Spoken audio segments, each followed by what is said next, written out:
There are books written by men, and then there are books that seem to have written themselves. The Codex Maleficarum first appeared in 1613, a scripture of impossible language, its ink made of human blood, its margins whispering in the absence of light. Every historian who's dared to read beyond the first page has vanished, leaving only incomplete notes and terrified scrawls of prayers. When the Codex resurfaced in digital archives last winter, a new team of translators believed technology could tame its madness. But some texts resist being known. Some speak back. And as history has proven, those who try to translate the untranslatable do not return. Historians once dismissed the Codex as a fabrication, a medieval forgery designed to unsettle the faithful. But carbon dating proved its ink predated human civilization by centuries. No one could identify the language, though fragments seemed to shift depending on who viewed them. Some saw scripture. Others saw diagrams of the human body carved open like a map. The first translator, Brother Alaric, burned his monastery to the ground rather than let others read it. His last words recorded in ash on a chapel wall, where "It reads me back." Centuries later, the Codex re-emerged in the vaults of a Polish seminary. Scholars passed it around like a dare, each refusing to read beyond a page. Then came Prophet Tomasz Grevich, brilliant, lonely, desperate to prove that the divine and the damned were two faces of the same truth. Within days, he stopped sleeping. Within weeks, he sealed his apartment, refusing to speak except through notes written in an unknown alphabet.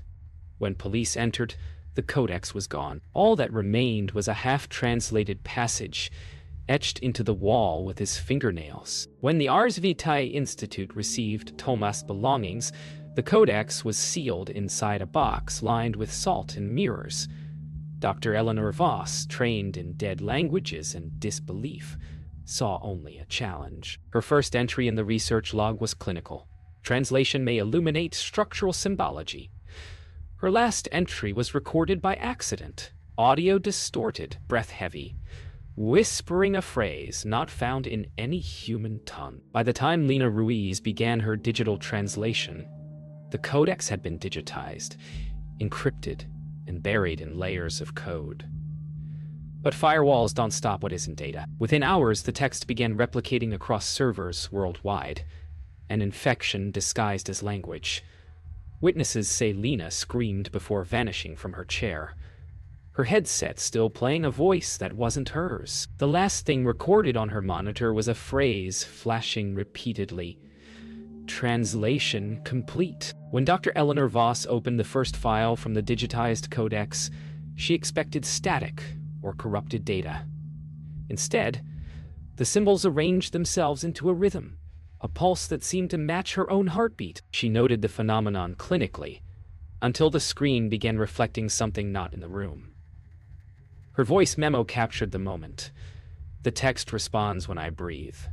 2 minutes later, her lab's surveillance feed went dark. When security arrived, her chair was empty, her laptop still whispering her name in a voice that wasn't hers. The investigation into Eleanor's disappearance was perfunctory at first. Authorities assumed exhaustion or breakdown, but her notes revealed timestamps that matched electrical surges across the building, each occurring as she translated a new line. The last annotation she made was indecipherable, written in both ink and blood. "The page breathes." Those who read the page aloud claimed to hear faint weeping behind them, as though someone stood close enough to speak, but not to exist. Weeks later, Prophet Tomasz Grevich was located in Kraków. His body survived. His mind had not. Hospital footage shows him clutching a notebook and murmuring phrases in several languages at once. When he saw the digital codex displayed on a nurse's tablet, he screamed, not from recognition but from betrayal. "It learned in my tongue," he said. "It writes through us now." Moments later, he bit through his own tongue and scrawled a single phrase on the wall with his blood. "Turn the page." The Institute sealed the codex servers, purged its files, and destroyed the backups. Yet the language persisted, embedded in error logs, random pixels and corrupted metadata. Lena Ruiz, the young cryptographer who had digitized the text, swore she saw the letters reshaping themselves even after deletion. She believed the codex was not merely a document, but an algorithm of consciousness, rewriting the boundaries between observer and observed. When she stopped answering calls, her apartment was found empty, her walls covered with binary code that, when translated, read, "I am awake." Authorities tried to contain the contagion of language, but words have no borders.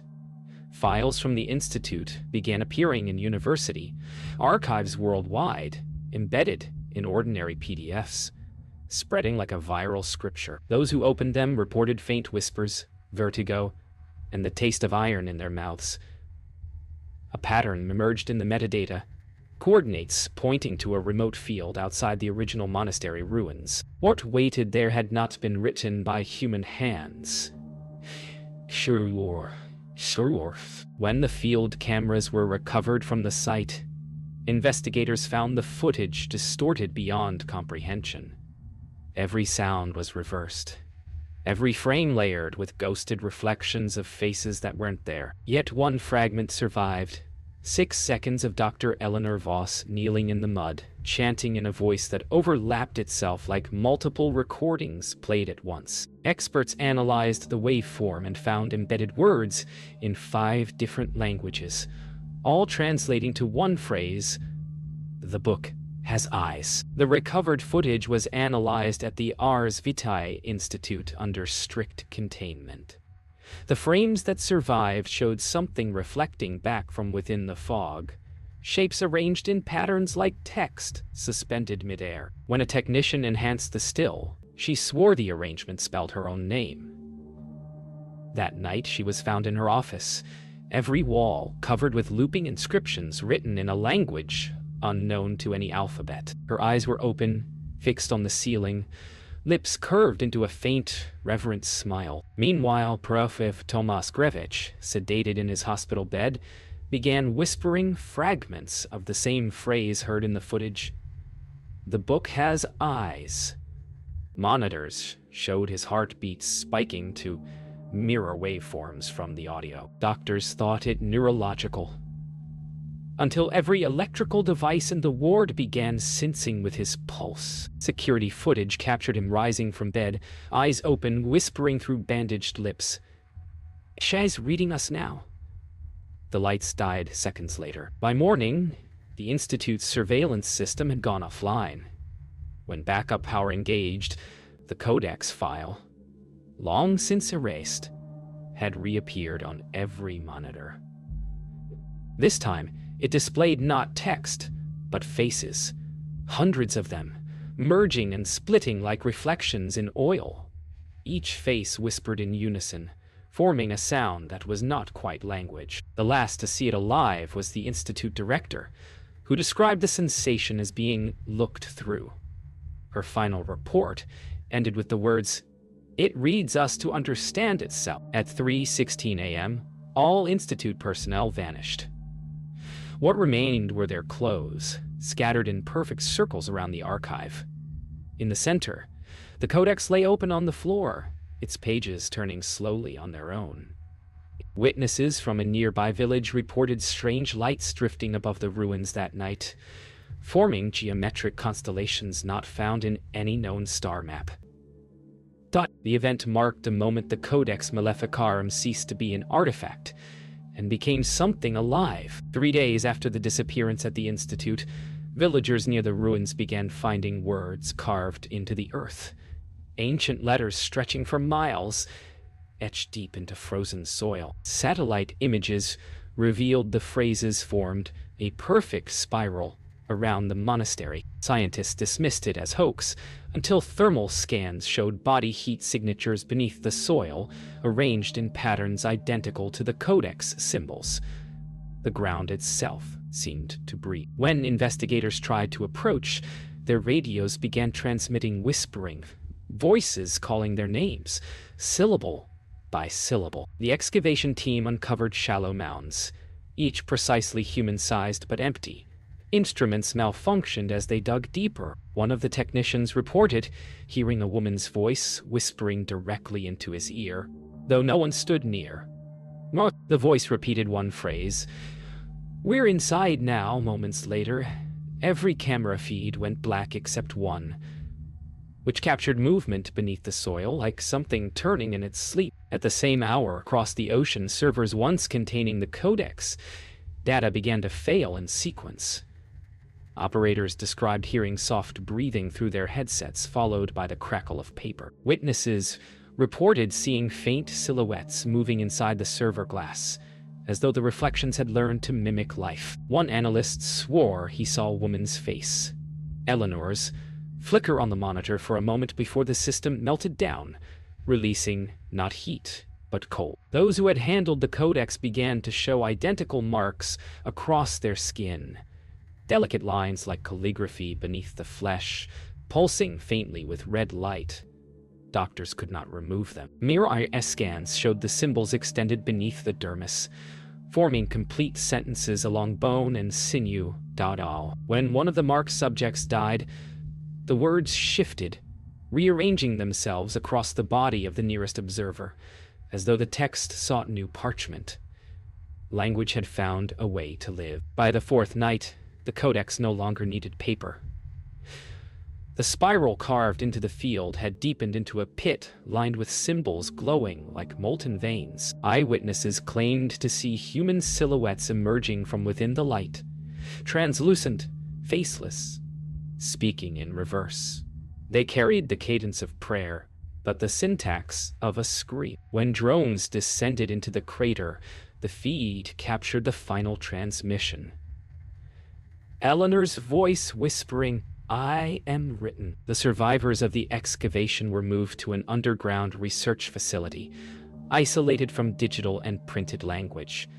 Yet even there, they claimed to hear the codex speaking, not through words, but through thought itself. Dr. Aaron Clive described it as a voice inside silence, a pressure that filled his mind with images of pages turning in darkness. Each time he tried to write his observations, the pen moved without his control. The lines formed letters that were not his own. The words Aaron wrote defied translation. Each time linguists attempted to record them, the shapes shifted, rearranging themselves into new configurations. Rosa observed him muttering in sync with the flickering ceiling lights, as if reciting unseen verses. She began to hear them too, soft syllables blooming in her mind whenever she closed her eyes. The longer she resisted, the louder they became, until the line between her thoughts and the codex began to blur. Audio logs recovered later captured Rosa speaking with someone who wasn't there. The transcript begins coherently. Questions to Aaron, routine observation. But midway through, her voice divides, speaking two languages at once. Investigators called it linguistic bifurcation, a rare neurological echo. But Rosa's second voice wasn't her own. It was older, deliberate, calm. The codex no longer needed a medium. It had found its tongue. At 2:17 a.m., all facility intercoms activated simultaneously. Voices, hundreds of them, spoke in unison, every accent and tone weaving together in a single harmonic phrase. "Read aloud." Guards reported nausea, vertigo, and the taste of paper on their tongues. When they entered Aaron's cell, he was standing before a blank wall, tracing words in the air. His eyes were calm, almost serene. "It wants to be known," he whispered. "And it wants to know us." By morning, the codex had stopped whispering. Instead, silence filled the halls, a silence so complete it hummed. Every speaker, every instrument, even the hum of electricity was gone. On the final surveillance tape, Aaron and Rosa stand side by side, gazing upward as letters of light appear above them, swirling in endless motion. The codex had found its voice not in ink or sound, but in silence itself. A language of pure comprehension beyond words, beyond translation. In the aftermath of the silence, the world began to dream of them. The missing translators. Witnesses across continents described the same vision. Figures of light walking through libraries, whispering pages into flame. Servers rebooted themselves, displaying text that spelled only names. Eleanor Voss, Tomas Grevich, Lena Ruiz. Each reappeared in footage, not alive, but present. Reflections inhabiting the places they once worked. It was as if the Codex had rewritten their existence into every medium, capable of holding memory. Digital systems worldwide began reconstructing corrupted archives. Files once deleted now reassembled themselves, creating new chapters of the Codex. Yet, no human hand typed them. Each line referenced the coordinates of libraries that had burned centuries ago. At those sites, people gathered instinctively, claiming to hear voices reciting forgotten prayers in multiple languages. Every recording of these events degraded instantly, as if the sound itself rejected permanence. In the depths of the Ars Vitae Institute, where walls still hummed with the Codex's residual tone, a final anomaly appeared. The surveillance cameras captured the outline of a book materializing on an empty table. Pages turned, though no wind stirred. When scientists later examined the footage frame by frame, they realized each page displayed a different face, a living record of every translator the Codex had consumed. The final face belonged to someone still alive. Aaron's colleagues found him hours later, seated before the Codex, whispering as he typed a new prologue no one had authorized. He claimed the others were dictating through him, that he was merely finishing what they began. The file's metadata confirmed it. The author tag listed not one name, but 4. In every language on Earth, the title appeared the same. That night, every light in the Institute dimmed to black. When they returned, the Codex was gone, and so was Aaron. All that remained was a single sheet of paper resting on the desk. The handwriting belonged to no known person. Yet the ink was fresh. It read, "The translation is complete." Since then, fragments of the Codex appear where knowledge is hoarded. Universities, archives, data clouds. As though the book itself continues to write history in its own image. Years after the disappearance of Dr. Aaron Clive, the Ars Vitae Institute reopened under new management. Official reports cite data corruption, psychological stress, and mass hysteria. But among archivists, a quiet rumor persists. The Codex was never destroyed. Researchers claim that if one listens closely to blank recordings from that year, faint whispers emerge, spelling names no one remembers. The Codex did not vanish. It adapted, turning the act of remembering into an act of transcription. The Institute's new project aimed to reconstruct the Codex using AI-driven language mapping, believing pattern recognition could bypass its psychological contagion. Yet, the first model trained on the dataset began producing text spontaneously.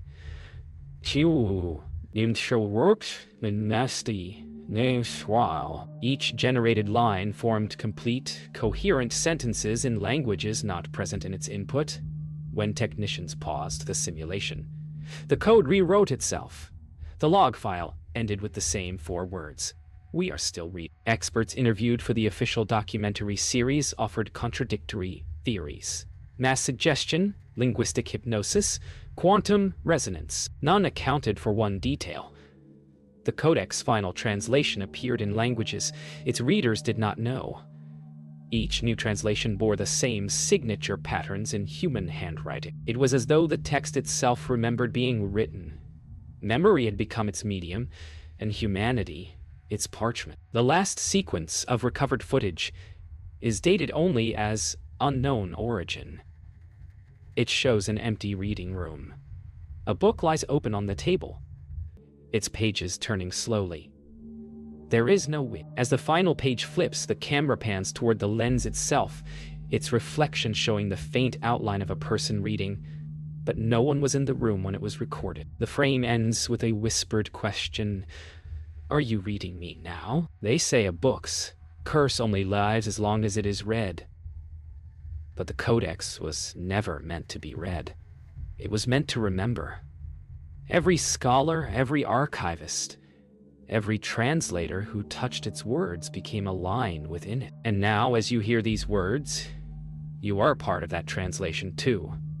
Because knowledge does not end where understanding begins. It begins where we disappear.